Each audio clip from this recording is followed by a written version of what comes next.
Hello, and once again welcome to the Denix VS Kolser review, and this time I'll be looking at rifles, Winchester rifles, in place instead of the pistols, single action army or whatever it was that I've looked at as part of my collection. And the two features that we'll be looking at today are the 1866 Winchester Yellowboy and also the Kolser 1892 Winchester.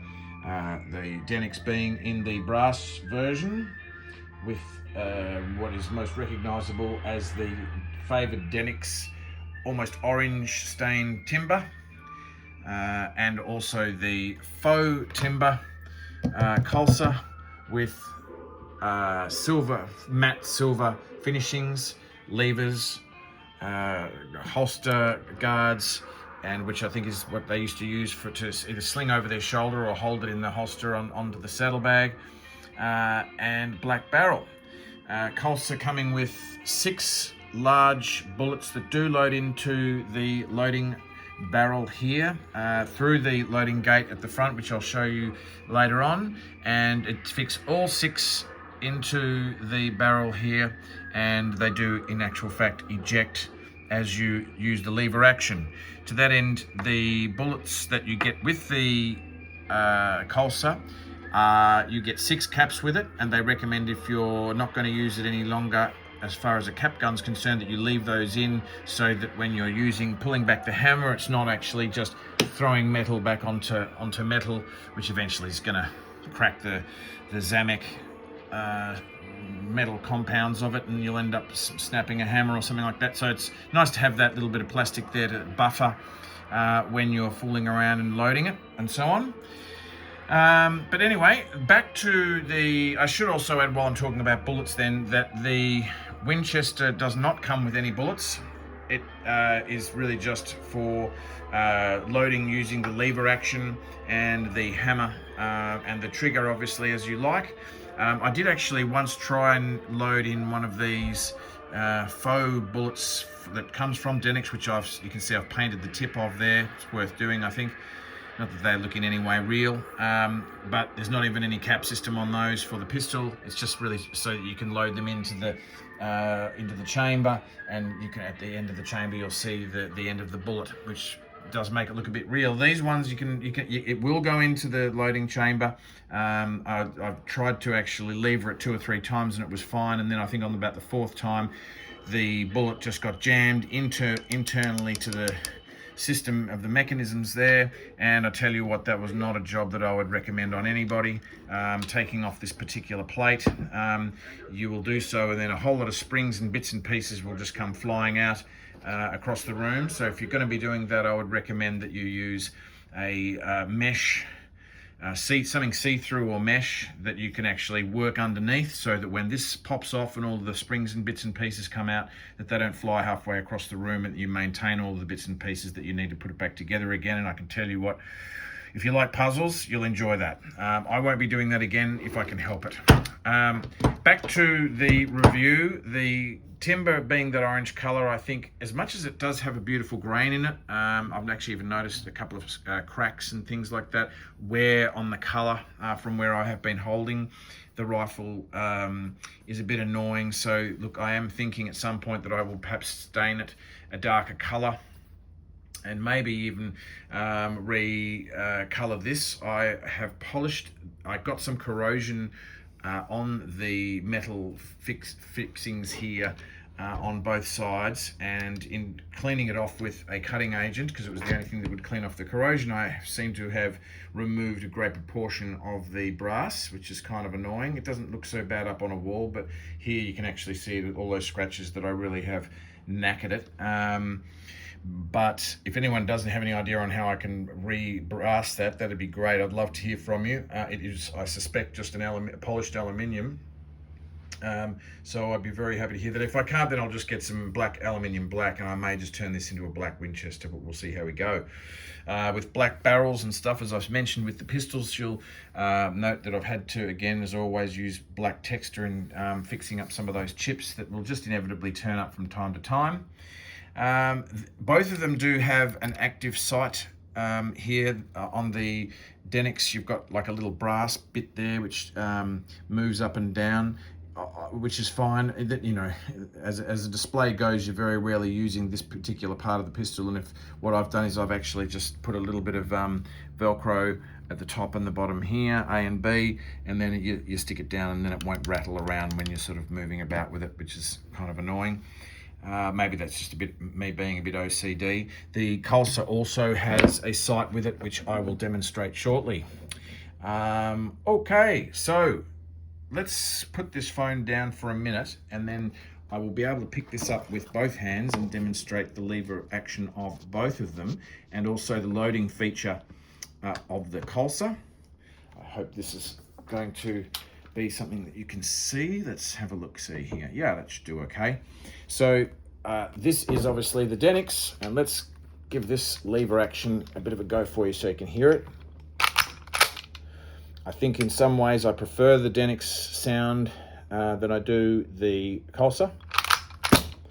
It just has that really authentic sound that you hear on the movies a fair bit. There's no gate on the top of the rifle, which is really, I think, poor, given, you know, they've gone to all the trouble of making such a beautiful piece that they didn't finish it with the piece on the top there. There is a lever gate that opens and is fairly authentic to the original on the bottom. And, you know, the loading gate does actually work, as I've said, but I would not go putting anything in there because you'll lose it and you'll find yourself in some serious trouble. The Denix silver pistol bullets may fit in there, but again, it's just something that I wouldn't do given what I've had to go through to get these bullets out. This particular model is not designed for bullets, but I think that Denix may have since made rifles that do eject bullets in order to keep up with Kolser, but you would certainly be wanting to read very carefully into what you're buying if that's what you were after. But there doesn't seem to be too much difference in the pricing between those that eject bullets and those that don't. But anyway, it depends on which country you're at and so on. What else have I got to say about the Denix? Probably not much. Oh, it does come with a little locking system here that stops you from using the lever. This bit here is plastic, as against the rest of it that's metal. This plastic bit's supposed to stop that lever from coming down. I'm not really sure whether that was an actual feature with the Winchester. It may well have been. It certainly doesn't do a lot of the time on this particular imitation. But it is what it is. They are kind of heavy. It does come with that I can't remember what they call this thing now, but it's actually something that they would be able to throw some rope around and then either swing it across their shoulder when they were riding a horse, or it would actually lock into the holster that was on the saddle. It can be a little bit annoying when this is up on a wall. With this side up on the wall, it can leave some indentations in the wall, and you'll probably end up wearing away some of the colour on the metal on these bits and pieces here. Overall, as always, black does tend to have wear and tear. I know that I can see wear and tear on the trigger here, and certainly on the hammer here. And so if you're wanting to keep it looking new, you may want to use again the aluminium black or a black texture, and then just stick it on the wall and don't touch it, because it'll just come off in your hands if it's texture. I have found.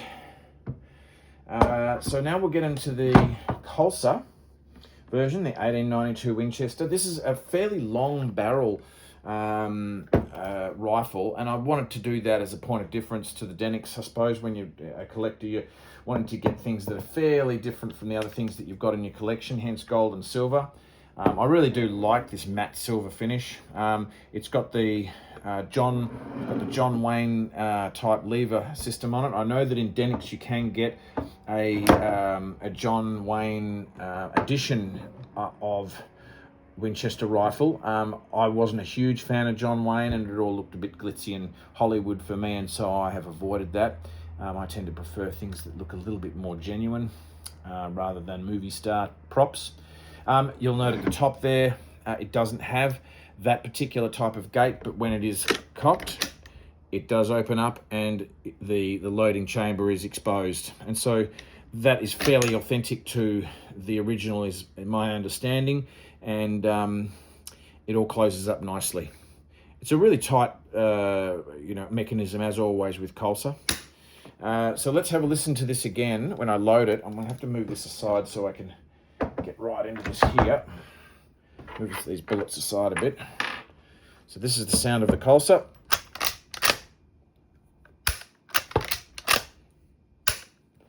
That's that. And then we're going to load in, let's load in, say, 3 bullets.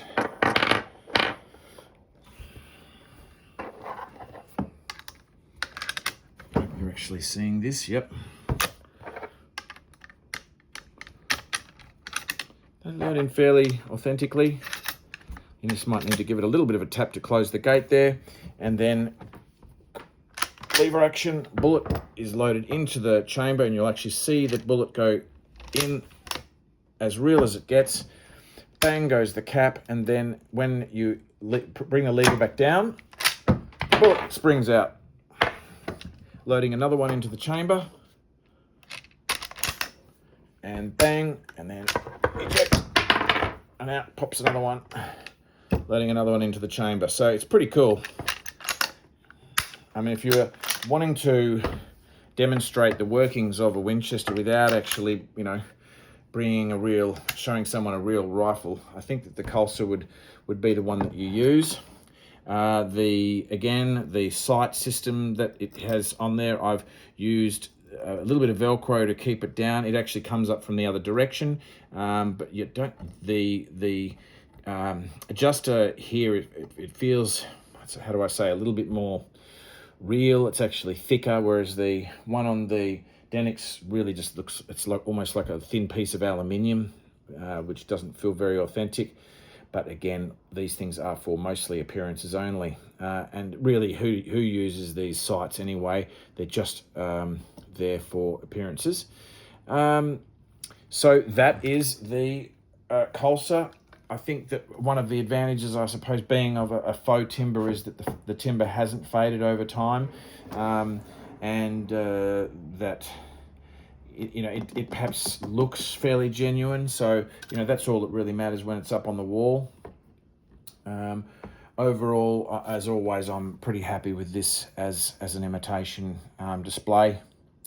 Well, that concludes the Winchester edition of Denix vs Kolser. I hope that you've found this interesting, and maybe whether you're looking to buy these, by all means, feel free to message me and ask me any questions, because I've done a fair bit of research on these, and more than happy to share any knowledge that I have with them to you.